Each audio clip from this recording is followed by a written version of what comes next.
The darkness is a weight, a comfort. It is the smell of damp earth, of its own thick fur, of the cold, mineral tang of limestone. For months, this has been the entirety of the world. A slow, deep, dreamless sleep in the heart of the mountain. The great bear, Ursus spelaeus, is an ancient king in his silent castle. His breath a slow and steady tide in the profound quiet. His body, a mountain of muscle and fat meticulously built from a summer of feasting, barely registers the passing of the days. This is the rhythm of his existence. A cycle of feast and famine, of sun-drenched foraging and this deep, subterranean slumber. It is the unchanging, fundamental law of prehistoric life. But something is wrong. A new scent has entered the darkness. It is thin, sharp, and utterly alien. It is not the rich, earthy scent of a wolf pack passing at the cave mouth. It is not the clean, cold smell of snow, or the pungent aroma of pine. This scent is a blasphemy in the bear's pure olfactory world. It is a complex odor, layered and confusing. There is the smell of fire, but a dead, sour version of it, smoke without warmth. There is the salty, nervous sting of sweat, but from a creature whose musk is thin and strange, not a proper beast. And beneath it all, the sharp, mineral smell, like a rock that has been broken, releasing a clean, cold spark of scent into the air. The bear stirs. The movement is a geological event in the confines of the cave. The scrape of a claw the size of a man's hand echoing in the dark. A low rumble builds deep in its chest, a sound that is not yet a growl, but the first tremor of a rising earthquake of rage. This intrusion is an irritation, an anomaly that is ancient. Instinctual mind cannot categorize. It is the scent of the unbeast, of a thing that has no right to be here, in his territory, at the edge of his sacred silence. The scent does not fade. That is the most disturbing part. Other creatures pass. Their scents are brief, fleeting story on the wind. This scent lingers. It clings to the cold air at the cave mouth. A persistent, deliberate stain. It speaks not of a chance passing, but of a presence, of a watching. This is a new and unsettling chapter in an ageless hominid history. One this titan of the Pleistocene is not equipped to understand. The great bear rises, not with the sluggishness of a creature disturbed from sleep, but with a sudden, fluid power. The deep peace of his hibernation is shattered. He is awake now, fully awake. His massive head lifts. The black marbles of his eyes staring into a darkness he knows better than any light. His nostrils flare, drawing in the offensive air, trying to decipher the nature of the trespass. The king is on his throne, and he has sensed a peasant at the gate. A very strange, very persistent peasant. Rage is a fire in his blood, burning away the last cobwebs of sleep. He moves toward the cave mouth, a river of dark fur and muscle flowing through the familiar passages.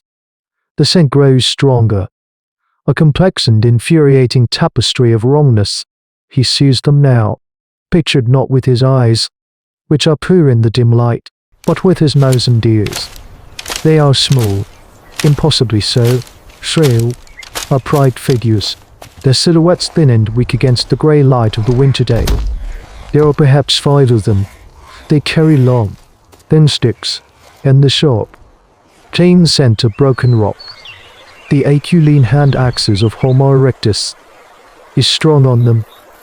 This is not a recognizable challenge. A rival bear would roar, would display its size and strength in a ritualized threat display. A wolf pack would circle. Their movements a clear language of intent. These creatures are different. They make sharp, barking sounds at one another, a chaotic and meaningless noise. They do not posture. They stand their ground. Their small, pale faces turn toward him. It is an insult. It is a violation of the ancient laws of predator and prey. He does not hesitate. He erupts from the cave mouth with a roar that shakes the icicles from the overhang. It is the sound of an avalanche, of a falling mountain, a sonic weapon honed over 1,000,000 years to incite pure, paralyzing terror. The small creatures should scatter, should flee for their lives, should disappear and never return. They do not. They spread out. Their strange, barking noises increasing in pitch and frequency. It is a tactic, a strategy, but to the bear, it is just more infuriating noise. He charges the nearest one. The creature is quick, dancing away to the side with an agility that is surprising for something so poorly made. As he thunders past, a sharp pain blossoms in his flank. One of the sticks has flown through the air and struck him.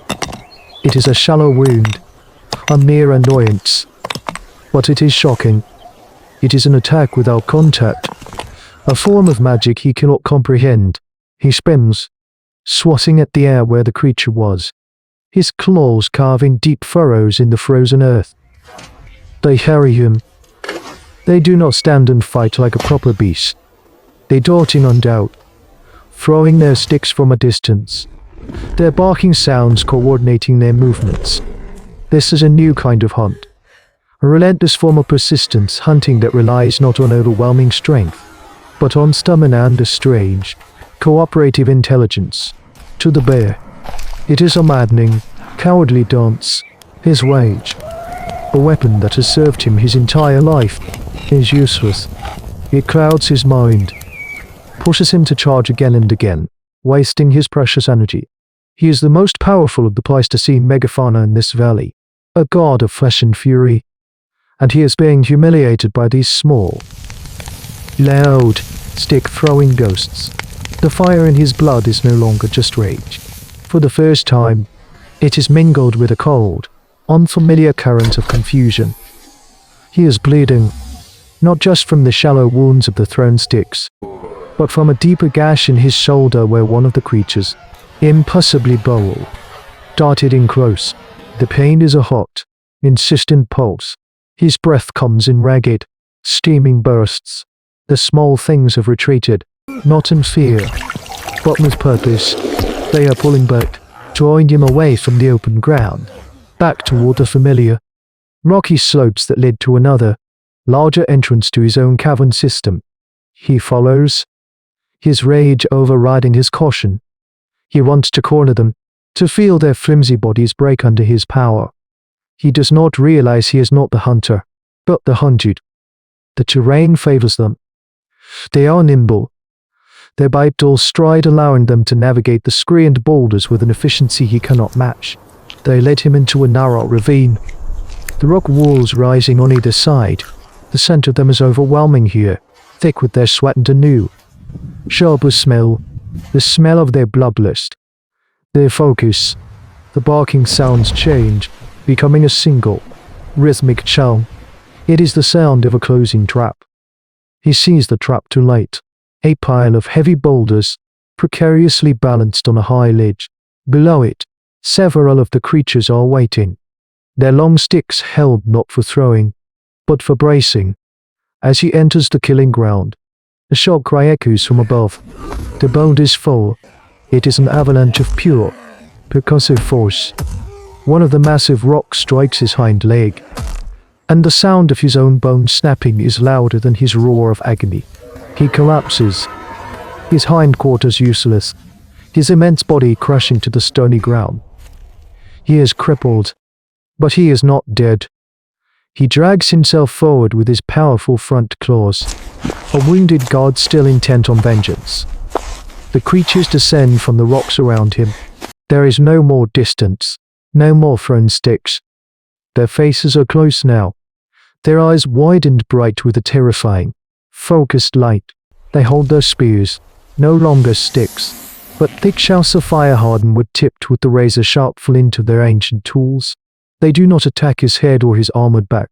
They move with a brutal, anatomical precision, thrusting their spears deep into his soft underbelly, into the vulnerable space beneath his massive jaw. The pain is a white, blinding fire. His strength is fading, pouring out of him into the red snow. His final roar is a wet, gurgling sound. He sees their faces, smeared with dirt and his own blood, and in their eyes, he sees something he has never seen before. It is not the fear of prey or the aggression of a rival. It is something colder, something more complex. It is the look of creatures who kill not just with instinct, but with an idea. His massive head falls to the ground. The primal rage gutters and dies, replaced by a vast, final, and profound bewilderment. The sacred darkness of his cave, now stained with a strange, unkind lead fire, beckons him into a red sleep from which he will not wake. In the end, the great bear did not fall to a greater beast. It fell to a greater mind.